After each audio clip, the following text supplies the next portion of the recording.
বিসমিল্লাহির রহমানির রহিম। আসসালামু আলাইকুম বন্ধুরা, সবাইকে শেষটাস কিচেনে স্বাগতম। আবার একটি নতুন রেসিপি নিয়ে আপনাদের মাঝে চলে এসেছি। আজকে চিংড়ি মাছ দিয়ে শাপলা রান্না করে দেখাবো, তো দেখতে থাকুন। প্রথমেই আমি পেঁয়াজগুলো কেটে নিয়েছি আর মরিচগুলো মাঝখান থেকে কেটে নিয়েছি।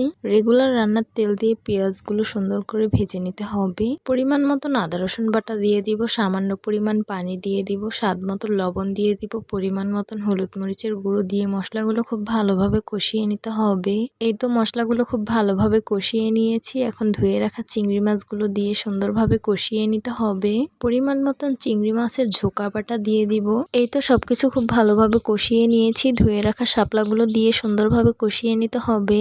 এই তো শাপলাগুলো খুব ভালোভাবে কষিয়ে নিয়েছি। পরিমাণ মতন ঝোলের পানি দিয়ে দিব, তারপর নেড়েচেড়ে মিশিয়ে নিব আর বলক আসার অপেক্ষায় থাকবো। এই তো তরকারিটা বলক চলে এসেছে, এখন একটু নেড়ে নিচ্ছি। পরিমাণ মতন শাক বাটা দিয়ে খুব ভালোভাবে মিশিয়ে নিব।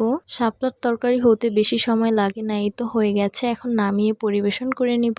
এই তো গরম গরম চিংড়ি মাছ দিয়ে শাপলা রান্না পরিবেশন করে নিলাম। দেখতে অনেক লোভনীয় লাগছে, খেতে কিন্তু খুবই সুস্বাদু হয়েছে। তো কারা কারা চিংড়ি মাছ দিয়ে শাপলা রান্না খেতে পছন্দ করেন তারা অবশ্যই কমেন্ট করে জানাবেন। তো আশা করছি আমার আজকের রেসিপি আপনাদের কাছে অনেক অনেক বেশি ভালো লাগবে। ভালো লেগে থাকলে আমার ইউটিউব চ্যানেলটি সাবস্ক্রাইব করবেন, আর যারা আমার ফেসবুক পেজ থেকে দেখছেন পেজটিকে ফলো করবেন। সবাই অনেক বেশি ভালো থাকবেন, সুস্থ থাকবেন, আর শেষটাস কিচেনের সাথেই থাকবেন। আবারও কথা হবে কোনো নতুন ভিডিওতে। তাহলে আজকে এই পর্যন্তই। আল্লাহ হাফেজ।